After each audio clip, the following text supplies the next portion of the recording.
Good evening. This is Dwight Renfield 86, and I'm gonna go over my first random horror shelf. Random horror means it's not Anchor Bay or MGM or Blue Underground or Republic Pictures. I got all those companies together, and the snap cases are also together. So, this, once again, not in alphabetical order, just a random cornucopia of good, bad, and okay flicks. I like to keep it like that. It makes it more interesting. Okay, get this light going.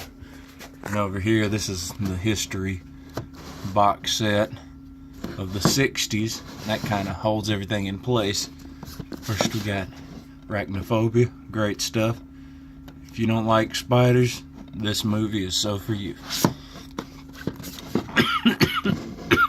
People Under the Stairs, fucking awesome shit. The crazy cannibal family, rich as hell, and living up in the house with all them failed children that they done turned into serious meat eaters, living under the stairs, and they got the big scare Rottweiler, and not my favorite Wes Craven, but still one of his really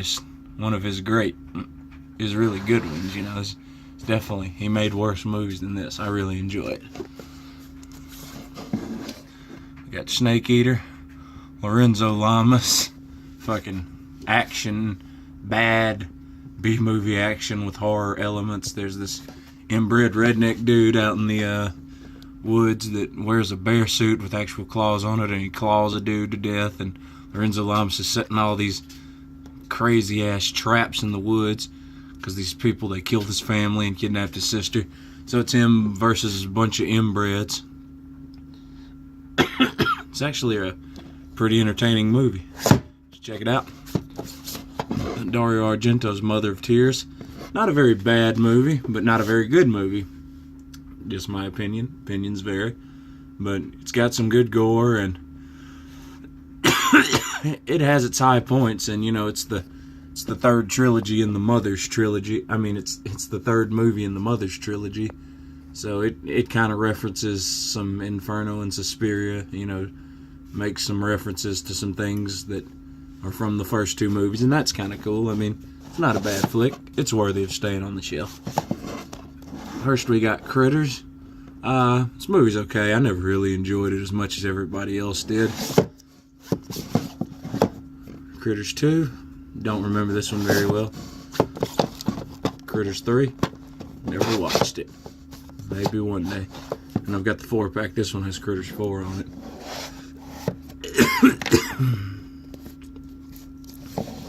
Dracula 4-pack. All Christopher Lee Draculas. Fantastic stuff.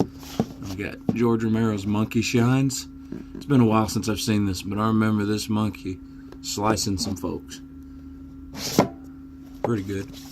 Got The Gate. I love this movie. It's got Stephen Dorff as a kid, and him and his buddy. They open up this hole in the backyard, and the friend, he's got a horrible father, and he's all into satanic metal, and he's got all these awesome albums, and he shows them on the album how that's a gate to hell they opened up. And I really liked the small heavy metal element in this movie, but for a PG-13 movie, this movie has a couple of gut punches. I was really glad that the dog was alive at the end of the movie, because that was really rough to me that the dog just died like that. It really made me think for a minute. I was like, man, this movie's not for children. This is very unpleasant. But the dog came back at the end, and I'm the kind of guy I could give a shit less if everybody gets killed, all the children and everybody. That's an awesome movie, but I didn't really like the idea that the dog might have been permanently gone. So, but yeah, love The Gate. Fucking awesome flick. And we got a 2-pack of Christmas Evil and Silent Night, Bloody Night. I love Christmas Evil. It's just a great slow burn. As I heard somebody else review it, and it's the dude. He plays a truly troubled man, and I mean, they really let you examine the character, unlike in movies like Silent Night, Deadly Night. They really they make you watch this dude get a little bit crazier as the movie goes on, and you really get to see, you know, the killer come out of this dude, like see his second personality take over. I mean, it's a very psychological type of flick with awesome slasher moments too. Good kills. Then we got Campfire Tales. I absolutely dig this flick. Anthology movie. It's one of the few great movies that came out in the 90s, and it's awesome. I'm sure you've seen it, but check it out if you have. Then we got the Grindhouse edition of The Beyond. Love The Beyond.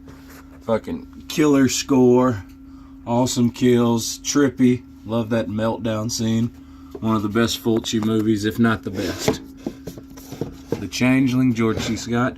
Been a while since I've seen this one, but I remember, you know, it had some as far as haunted house type of movies go, it just had some awesome looking scenes and, you know, awesome looking house and awesome ghost elements. But, you know, then again, I can't remember exactly how it ended, so I'm going to watch it again very soon.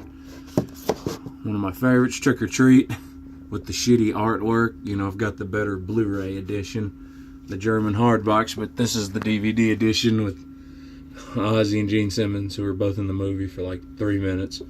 And, you know, it's awesome. Sammy Kerr lives. Black Roses. Let's Make Blood City. This is one of my top 5 horror movies ever. I love this fucking flick. Been digging it since I was a kid. Great music, great kills. It's cheesy, it's a B movie, but it's fucking awesome. It's Black Roses. You wouldn't understand. Brain Scan with Edward Furlong. I love this movie. I love the trickster. And the dude who plays this guy, T. Ryder Smith, he's great. I really need to see if he's been in anything else.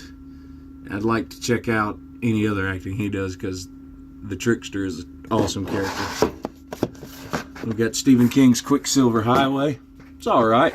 I'm going to have to watch it again, but it has Christopher Lloyd in it and Matt Frewer. And those guys are awesome, but it was, I don't know. It was moving kind of slow, and there were some parts that just weren't doing it for me.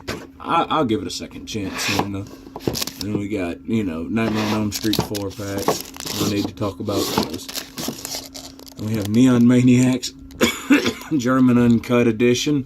Fucking awesome stuff. I mean, it's hard to explain. It's just one of those movies you have to see, because it makes no sense where the Neon Maniacs came from, but, you know, it's got an awesome tune in it, and awesome characters, and bad acting, great kills, funny looking monsters, you know, Neon Maniacs.